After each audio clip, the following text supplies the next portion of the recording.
Bienvenidos a un nuevo episodio de El Sendero de los Susurros. Esta noche, nos adentraremos en los rincones más oscuros y aterradores de la realidad, donde lo desconocido se convierte en una amenaza palpable.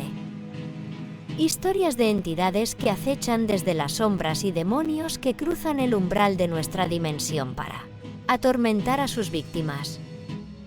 Prepárate, porque lo que estás a punto de escuchar no es para los débiles de corazón. Si crees que estás a salvo en tu hogar, piénsalo dos veces. Las sombras no siempre son lo que parecen. ¿Estás listo para enfrentar el mal? Entonces, apaga las luces y que comience el terror. Esta es una historia real que ocurrió a mediados de la década de 1971, cuando yo era solo una niña. Tenía solo 12 años en ese momento. Vivía con mis padres, mi hermana menor y 3 hermanos. No soy muy buena contando historias, pero la contaré tal como la viví siendo solo una niña. Mis padres se reunían con mi tía y mi tío para jugar a las cartas casi todos los viernes y sábados por la noche. Mi hermana y yo dormíamos en el dormitorio que daba al comedor, por lo que podíamos ver y escuchar los juegos mientras jugaban. Nuestro dormitorio tenía 2 puertas, una que daba a la cocina y la otra que conectaba con el comedor. Sobre mi tía y mi tío, la madre de mi tía practicaba la magia negra y adoraba a los demonios. Mis padres sabían de esto, pero yo me enteré más tarde. Un fin de semana, mi tía y mi tío anunciaron que estaban esperando un bebé. Mi hermana y yo estábamos muy emocionadas porque seríamos las encargadas de cuidar al bebé mientras los adultos jugaban a las cartas. Comencé a contar los días. Mientras tanto, la madre de mi tía le dio retazos de lana para que pudiera tejer una manta para el nuevo bebé. Ahí fue donde comenzaron los problemas. Finalmente, nació el bebé. Era una hermosa niña llamada Sara. He cambiado los nombres por razones obvias. Siempre que mi tía y mi tío venían a la casa, mi hermana y yo estábamos pegadas a Sara, nos encantaba cuidarla. Una noche, después de que mi tía y mi tío se fueron, mi hermana y yo estábamos en la cama, teníamos literas, yo dormía arriba, y comenzamos a escuchar sonidos de rasguños dentro de las paredes de nuestro dormitorio. Al principio no le dimos mucha importancia, pero empeoró. Con el tiempo, comenzamos a despertarnos con arañazos en los brazos y las piernas. Algunas veces me despertaba con arañazos en el estómago y la espalda, y siempre ardían muchísimo. Mis padres llamaron a un exterminador porque pensaban que había ratas en nuestra habitación, pero los rasguños continuaron y solo empeoraron. Luego comenzaron los golpes. Los golpes siempre eran de 3, y ocurrían en las paredes de nuestro dormitorio. Para ese momento, también notamos que nuestra habitación se estaba volviendo extremadamente fría. Era verano y no teníamos aire acondicionado, por lo que era extraño que estuviera tan frío al punto de que podíamos ver nuestra respiración. En esa misma época, comenzamos a escuchar susurros en nuestra habitación, junto con otro sonido que solo puedo describir como gruñidos roncos. Fue entonces cuando mi tía comenzó a mostrar un comportamiento extraño, gruñía de manera aleatoria y hacía ruidos extraños. Miraba a mi tío y al bebé con odio. Ya no era la persona amable y amorosa que siempre habíamos conocido. Mi tía y yo siempre habíamos sido muy cercanas, pero comenzó a distanciarse y a ser grosera y desagradable. Una noche, me desperté con el sonido de voces que venían del comedor y vi que la luz estaba encendida. Nuestra puerta estaba entreabierta, así que me levanté para ver quién estaba allí, pero en cuanto abrí la puerta por completo, todas las luces estaban apagadas y no había nadie. En otra ocasión, me levanté para tomar un vaso de agua en la cocina cuando escuché voces susurrando desde la sala de estar. No había luces encendidas y estaba completamente oscuro. Cuando encendí la luz de la cocina, las voces se detuvieron de repente y no había nadie. Esto sucedía casi todas las noches, y cada vez que iba a revisar, nunca encontraba a nadie. Una noche, todos en la casa se despertaron por el sonido de golpes fuertes en la puerta principal. Cuando mi padre abrió la puerta, mi tío cayó en sus brazos llorando histéricamente. Lo único que pudimos entender fue que decía, ella la apuñaló, la apuñaló. Cuando finalmente se calmó, le contó a mis padres que mi tía había apuñalado al bebé 6 veces en la espalda. Dijo que fueron necesarios 6 policías, 4 vecinos y él mismo para controlarla. Afirmó que mi tía arrojaba a los oficiales como si fueran muñecos de trapo. Mi tía era una mujer muy pequeña, y en circunstancias normales no habría podido levantar a un hombre adulto, mucho menos lanzarlo al otro lado de la habitación. Eventualmente, mi tía fue ingresada en un hospital psiquiátrico. El bebé sobrevivió, aunque nadie entendía cómo. Estuvo en cuidados intensivos durante 2 meses, pero afortunadamente se recuperó por completo. La noche después de que mi tía enloqueció, me desperté con la habitación más fría de lo que jamás había estado. Escuché susurros en nuestra habitación, provenientes del comedor contiguo. La puerta del dormitorio estaba abierta, y cuando miré, vi una niebla oscura. En la niebla había un rostro de hombre, con cabello negro, bigote y perilla.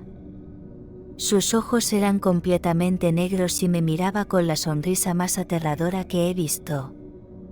Estaba tan aterrorizada que comencé a gritar. Mi grito despertó a mi hermana, y ella también empezó a gritar, lo que despertó a toda la casa. Mis padres y mi hermano mayor corrieron a la habitación, y en cuanto encendieron la luz, la cara desapareció. Mi padre me levantó de la cama y me llevó a la sala, mientras mi madre cargaba a mi hermana. Cuando finalmente nos calmamos, les conté a mis padres sobre la niebla y la cara aterradora. Al día siguiente, mis padres intentaron averiguar qué había entrado en nuestra casa justo antes de que comenzaran a ocurrir esas cosas extrañas. Registramos la casa, y lo único nuevo que había llegado justo antes de que empezaran los fenómenos fue la manta que mi tía había hecho con la lana que le dio su madre. Mi madre llamó a mi tío, y él y mi hermano mayor decidieron sacar la manta y quemarla. Pusieron la manta en el maletero del coche de mi madre y se dirigieron al río. Mientras conducían, el maletero se abrió de golpe. Mi hermano salió y lo cerró, pero no llegaron muy lejos, los frenos del coche fallaron. Mi madre había cambiado los frenos la semana anterior, así que después de eso, caminaron hasta el puente sobre el río. Mi hermano y mi tío rociaron la manta con gasolina, la encendieron y la arrojaron al río. Cuando la manta caía, ambos escucharon gritos, no solo de una voz, sino de muchas. Después de que la manta desapareció, nuestra casa comenzó a sentirse normal de nuevo. Era cálida y acogedora. Ya no había susurros ni golpes en las paredes, y no volvimos a tener arañazos en el cuerpo. Desafortunadamente, después de que mi tía salió del hospital, se volvió más distante, y mi madre dejó de relacionarse con personas que practicaran la magia negra o la adoración de demonios. Mis tíos se divorciaron poco después de que mi tía fue dada de alta, y lo más sorprendente de todo es que mi tía obtuvo la custodia del bebé a quien había apuñalado cuando tenía solo 6 meses de edad. No he tenido contacto con mi tía ni con Sara en muchos años, pero realmente espero que estén bien. Siempre hay una razón para tener miedo.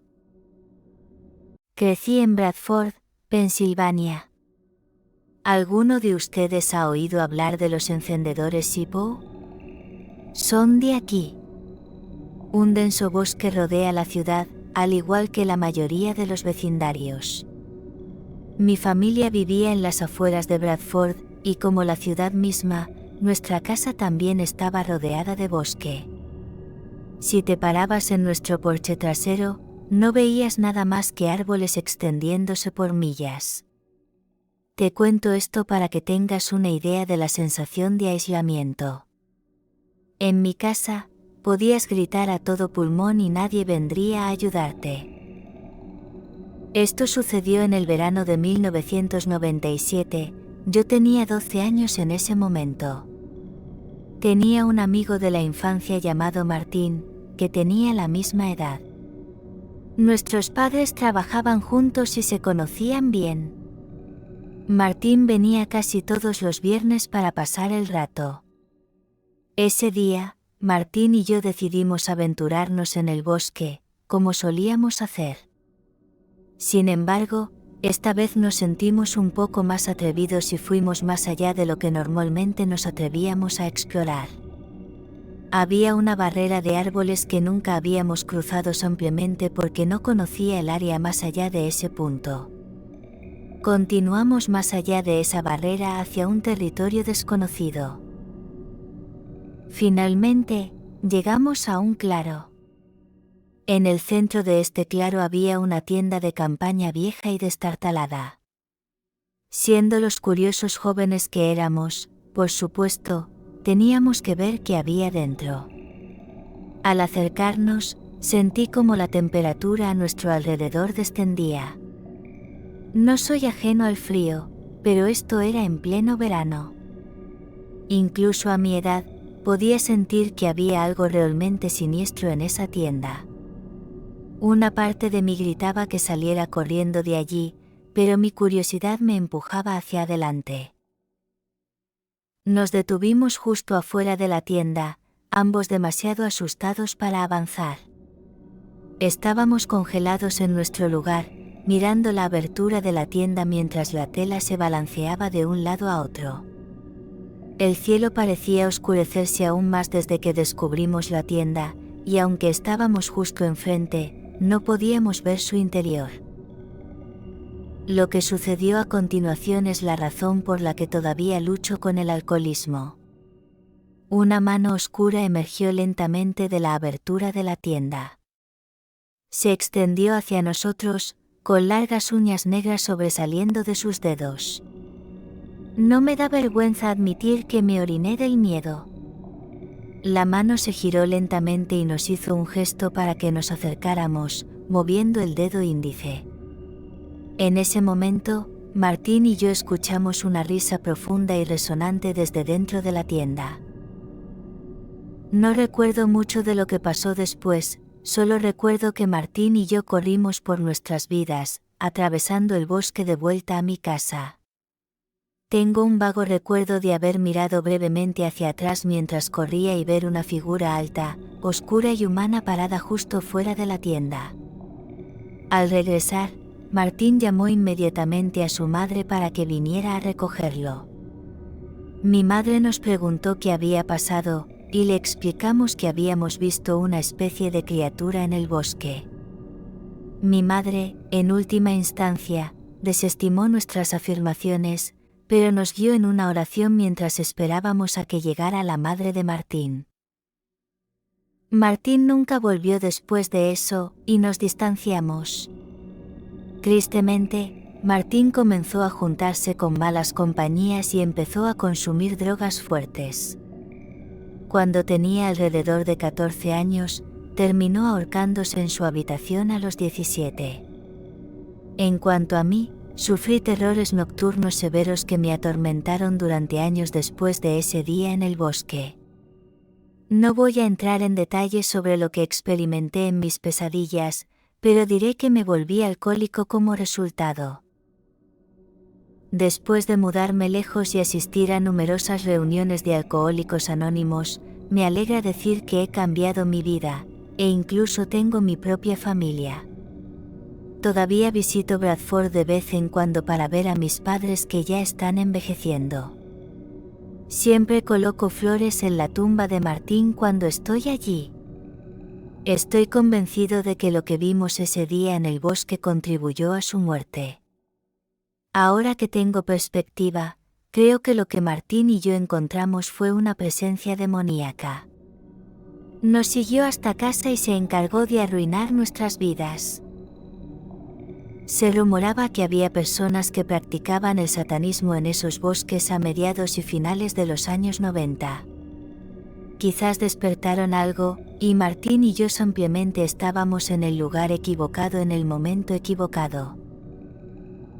Quiero agradecer a todos los que habéis visto el vídeo.